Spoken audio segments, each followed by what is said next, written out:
Welcome back दोस्तों, स्वागत करते हैं आप सभी का टीकेएस न्यूज़ यूपी में एक बार फिर से। और चलिए दोस्तों, बात करेंगे आज उत्तर प्रदेश की ताज़ा खबरों को पूरे विस्तार से। दोस्तों, आज की ताज़ा खबरों को जानने के लिए इस वीडियो को शुरू से अंत तक जरूर देखिएगा। और चलिए उत्तर प्रदेश की तमाम नॉन स्टॉप 25 बड़ी खबरों पर नजर डालते हैं।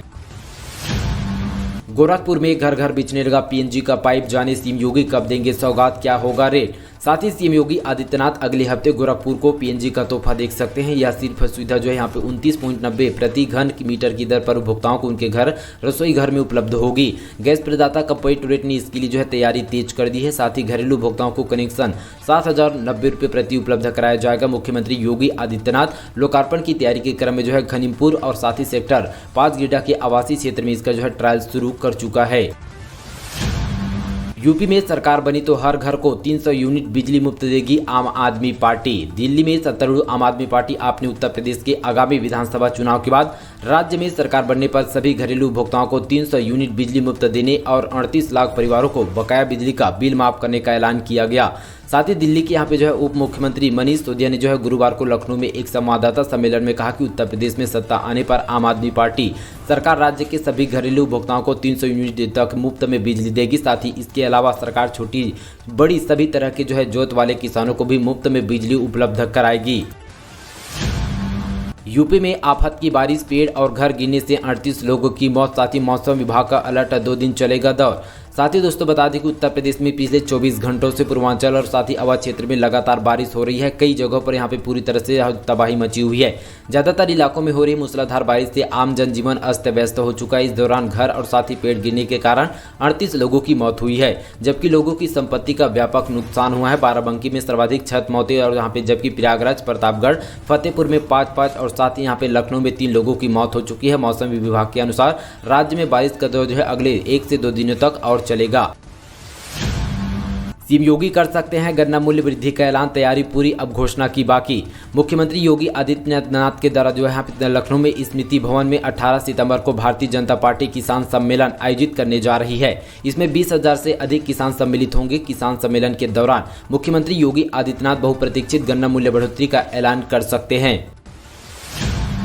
यूपी में अब तक डेंगू के 2942 रोगी मिले। फिरोजाबाद में स्थिति और भयावह बढ़ रहे हैं मौत का आंकड़ा। साथ ही उत्तर प्रदेश में डेंगू और चिकनगुनिया और साथ ही कालाबाजार से जो लोगों को बचाने के लिए प्रयास और तेज कर दिए गए हैं। अब तक डेंगू के यहाँ पे कुल 2942 रोगी मिले हैं, जबकि चिकनगुनिया के 24 और काला में यहाँ पे 37 मरीज सामने आ चुके हैं। वहीं फिरोजाबाद में डेंगू का प्रकोप थमने का नाम नहीं ले रहा। साथ ही संग्रह जो है सरकारी तंत्र पूरी तरह से ताकत झोंक दिया है, मगर हालात जो है भयावह होते जा रहे हैं। साथ ही गुरुवार को यहाँ पे पिछले 24 घंटों के दौरान 10 बच्चे और साथ ही किशोरों सहित 12 लोगों की मौत हो चुकी है। कानपुर सेंट्रल पर पकड़ा गया यहाँ पे 1,70,00,000 रुपए का सोना, 4 लोगों को हिरासत में लिया गया। साथ ही जीआरपी ने कानपुर में सेंट्रल स्टेशन में करीब यहाँ पे जो है 3.5 किलो जो है यहाँ पे सोने के साथ 4 लोगों को गिरफ्तार किया गया। इनमें से जो है 5 बिस्कुट और साथ ही बाकी जेवरात हैं। पकड़े गए सोने की कीमत जो है बाजार में 1,70,00,000 रुपए तक की बताई जा रही है। माल के बिल बाउचर में नहीं मिले। साथ ही जीआरपी की सूचना पर पहुंची आयकर विभाग की टीम आरोपी से पूछताछ किया जा रहा है। साथ ही आयकर क्लियर के बाद आरोपी पर सख्त से कार्रवाई करने की फैसला की जा सकती है। भारी बारिश की वजह से सभी स्कूल कॉलेज 2 दिनों के लिए बंद, सीएम योगी ने की जारी आदेश। साथ ही दोस्तों उत्तर प्रदेश में पिछले 24 घंटों में लगातार बारिश हो रही है। साथ ही इसी के चलते प्रदेश भर में सभी स्कूल और साथ ही कॉलेज सहित सभी शिक्षण संस्थानों को 2 दिनों तक शुक्रवार और शनिवार के लिए बंद करने का आदेश जारी किया गया। अब यहाँ पे 3 दिन तक जो है सोमवार यानी कि 20 सितंबर को स्कूल और कॉलेज एक बार फिर से खोले जाएंगे।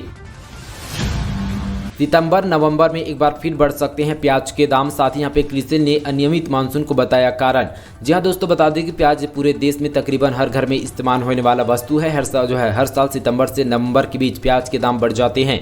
इस साल भी अनियमित रूप से मानसून के कारण सितंबर से लेकर नवंबर तक प्याज के दाम बढ़ेंगे। कृषि रिसर्च के एक रिपोर्ट के मुताबिक इस साल मानसून की अनियमित बारिश की खरीफ फसल में कटाई में देरी हो सकती है, जिससे कि यहाँ पे त्योहारी सीजन में मांग बढ़ने पर प्याज की कीमतों में तेजी आने की संभावना है। नोएडा अथॉरिटी ने पालतू जानवरों के लिए शुरू किया ऐप्स। साथ ही रजिस्ट्रेशन करना जरूरी, जाने कितनी लगेगी फीस। देश की राजधानी दिल्ली से सटी यूपी की गौतम बुद्ध नगर के नोएडा प्राधिकरण ने सभी जिलों के लिए यहाँ पे जो है अपने पालतू जानवरों का रजिस्ट्रेशन कराना अनिवार्य कर दिया गया। इसके लिए नोएडा प्राधिकरण ने नोएडा पेट जो है यहाँ पे रजिस्ट्रेशन ऐप जो है लॉन्च किया गया। इसके जरिए उन सभी लोगों को अपने पेट का रजिस्ट्रेशन कराना पड़ेगा जिनके पास जो है पालतू जानवर पेट डॉग है। साथ ही हालांकि पेट का रजिस्ट्रेशन घर बैठे ही किया जा सकता है। साथ ही दोस्तों बता दें कि इसके लिए आप लोगों को 1000 रुपये पे करना होगा। बिहार से यूपी और झारखंड के लिए शुरू होगी बसें। पटना से वाराणसी, जमशेदपुर से लेकर रांची जाना होगा आसान। साथ ही पटना से वाराणसी, रांची और साथ ही जमशेदपुर समेत उत्तर प्रदेश और झारखंड के अन्य शहरों के लिए भी नई बसें सेवा शुरू की जाएगी। इसके लिए 100 नई बसों का परिचालन जो है लोक निजी भागीदारी पीपी की तरह शुरू होगा। इसके अलावा राज्य के अंदर पटना से विभिन्न जिला मुख्यालयों के लिए नई बसें चलाई जाएगी। बिहार के राज्य पथ पर परिवहन निगम ने इसकी तैयारी शुरू कर दी है। जल्द ही इसके लिए टेंडर जारी किया जाएगा। किसानों पर मेहरबान योगी सरकार, पराली जलाने के 900 केस के लिए वापस। साथ ही दोस्तों आगामी विधानसभा चुनाव और पश्चिमी उत्तर प्रदेश में किसान आंदोलन के असर को देखते हुए योगी सरकार ने 900 किसानों का एक राहत दी है। साथ ही सरकार ने पराली जलाने को लेकर अलग अलग थानों पर दर्ज करीब 900 मुकदमों को वापस लिया गया। अपर मुख्य सचिव गृह अवनीश अवस्थी ने इसके बारे में बाबत जारी करके दिए गए हैं। साथ ही पिछले दिनों मुख्यमंत्री योगी आदित्यनाथ ने यूपी में किसानों पर दर्ज में केस वापस लेने की घोषणा किया गया था। यूपी के 822 कंप्यूटर ऑपरेटरों को बड़ी राहत, योगी सरकार ने बढ़ाया एक्सटेंशन। मुख्यमंत्री योगी आदित्यनाथ ने पंचायती राज विभाग ने ब्लॉकों में तैनात कंप्यूटर ऑपरेटरों को सेवा विस्तार को एक तोहफा दिया है। 14वें वित्त आयोग के अंतर्गत कार्यरत इन कंप्यूटर ऑपरेटर की सेवा 31 मार्च को समाप्त हो गई थी। उम्मीद है कि 31 मार्च 2021 से बकाया वेतन शीघ्र ही इन्हें जारी कर दिया जाएगा। लखनऊ में 21 हेल्थ पोस्ट सेंटर खोलने की तैयारी, घर के पास मरीजों को मिलेगा मुफ्त में इलाज। यूपी की राजधानी लखनऊ में मरीजों को अब बेहतर इलाज मिलेगा। इलाज की खातिर जो है यहाँ पे मरीजों को अधिक दूर तय नहीं करना पड़ेगा, घर के पास ही इलाज मिलेगा। इसके लिए स्वास्थ्य विभाग 21 हेल्थ पोस्ट सेंटर खोलेगा। इसका प्रस्ताव उच्च अधिकारी को भेजा जा चुका है। अधिकारियों ने मसौदे को जल्द ही मंजूरी मिलने की उम्मीद जाहिर की है।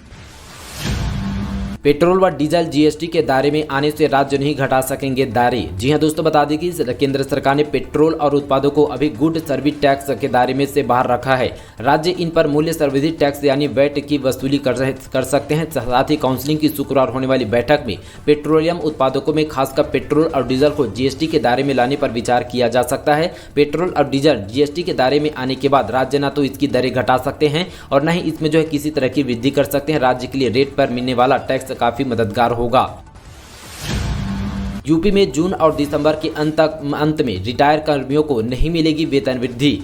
यूपी में 30 जून और 31 दिसंबर को जो यहाँ पे सेवानिवृत्त होने वाले कर्मचारियों को रिटायर होने के बाद पड़ने वाली 1 जुलाई और 1 जनवरी की तिथि में कोई वेतन वृद्धि देय नहीं होगी, भले ही उनकी सेवा में रहते हुए पिछली वेतन वृद्धि की तिथि 1 जुलाई और 1 जनवरी रही हो। अब पीजीआई लखनऊ में फ्री इलाज करवा सकेंगे, हाईकोर्ट की मंजूरी, यूपी कैबिनेट का फैसला। जी हां, उच्च न्यायालय में कार्यरत एवं सेवानिवृत्त कर्मचारियों अधिकारियों को भी राज्य कर्मचारियों की तरह पीजीआई और लखनऊ में इलाज की सुविधा मिलेगी। राज्य इस पर जो है आने वाले खर्चों की प्रतिपूर्ति रिवार्डिंग फंड के जरिए करेगी। इसके लिए उत्तर प्रदेश उच्च न्यायालय रिवार्डिंग फंड प्रथम संशोधन नियमावली कैबिनेट ने 22 सर्कुलर की मंजूरी दे दी है। आगरा लखनऊ एक्सप्रेसवे पर सीएनजी स्टेशन बनाएगी डोरेट गैस कंपनी, यूपीडीएल लीज पर देगा जमीन। साथ ही दोस्तों आपको बता दें कि आगरा लखनऊ एक्सप्रेसवे पर यात्रियों की सुविधा के लिए यहाँ पे डोरेट गैस कंपनी सीएनजी स्टेशन बनाएगी। इसके लिए यूपीडीएल उसके लिए लिहाज पर 2500 वर्ग मीटर जमीन यहाँ पे लीज पर देगा। साथ ही बुधवार को कैबिनेट 22 के सर्कुलर औद्योगिक विकास पर सभी को मंजूरी दिया गया। खून में मिलावट कर की जा रही थी तस्करी, एसटीएफ ने लखनऊ से डॉक्टर समेत 2 लोगों को गिरफ्तार किया गया। मानव रक्त की तस्करी व मिलावट कर अलग अलग अस्पतालों व ब्लड जो यहाँ पे पूरी तरह से बैंक में सप्लाई करने के गिरोह का एसटीएफ ने पर्दाफाश किया गया। एसटीएफ ने UP university of medical science Saif में सहायक प्रोफेसर डॉक्टर अभय प्रताप सिंह और उसके साथ अभिषेक पाठक को गिरफ्तार किया गया। साथ ही दोनों के पास से 100 यूनिट रक्त को भी बरामद किया गया।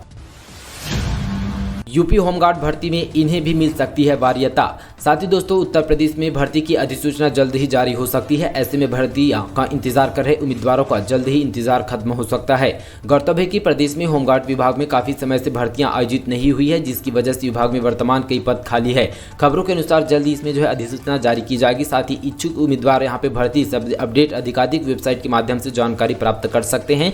यूपी होमगार्ड के लिए यहाँ पे कुल मिलाकर 1,18,338 पद है, जिनमें से जो है फिलहाल 86,000 कर्मचारी इस पर कार्यरत है। ऐसे में प्रदेश में मौजूदा समय में होमगार्ड जवानों के लिए 30,000 से ज्यादा रिक्त पद खाली हैं। वेस्ट यूपी में किसान आंदोलन के असर से बीजेपी चिंतित, नुकसान कम करने को सीएम योगी कर सकते हैं बड़े ऐलान। साथ ही दिल्ली बॉर्डर पर चल रहे किसान आंदोलन के चलते कारण बीजेपी का शीर्ष नेतृत्व काफी चिंतित है, क्योंकि अगर यही माहौल रहा तो आने वाले विधानसभा चुनाव में काफी सियासी नुकसान हो सकता है।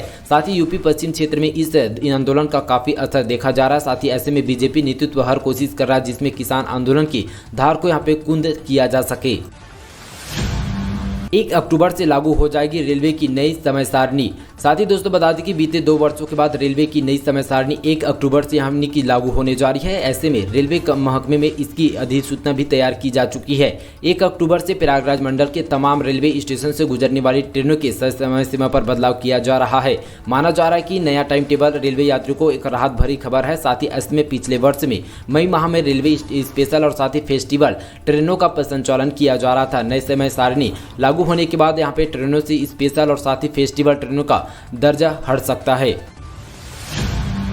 पीएम नरेंद्र मोदी के जन्मदिन पर शुरू होगा सेवा और संपन्न का अभियान। प्रधानमंत्री मोदी का जन्मदिन आज यानी शुक्रवार देश भर में बीजेपी कार्यकर्ता मनाएंगे। साथ ही वैसे तो पार्टी इस पर यहाँ पे दिनों से शुरू करके सप्ताह भर तक के सेवा और सप्ताह के रूप में मानो तमाम आयोजन हर साल करती है, लेकिन इस बार जन्मदिन इसके लिए कुछ खास होगा, क्योंकि इस वर्ष पीएम मोदी सार्वजनिक जीवन के 20 वर्ष पूरे कर रहे हैं। योगी सरकार के 4.5 साल की उपलब्धियां बताएगी इस सरकार, साथ ही घर घर पहुंचेंगे कार्यकर्ता। जी हां दोस्तों, आमतौर पर किसी सरकार की उपलब्धियों का बखान सालाना होता है। चुनावी वर्ष से पहले ही जश्न और साथ ही अभी जोर शोर से मनाया जा रहा। साथ ही अब चुनावी वर्ष में योगी सरकार के 4.5 साल की उपलब्धियों का बखान करने के लिए बीजेपी कार्यकर्ता घर घर जाएंगे।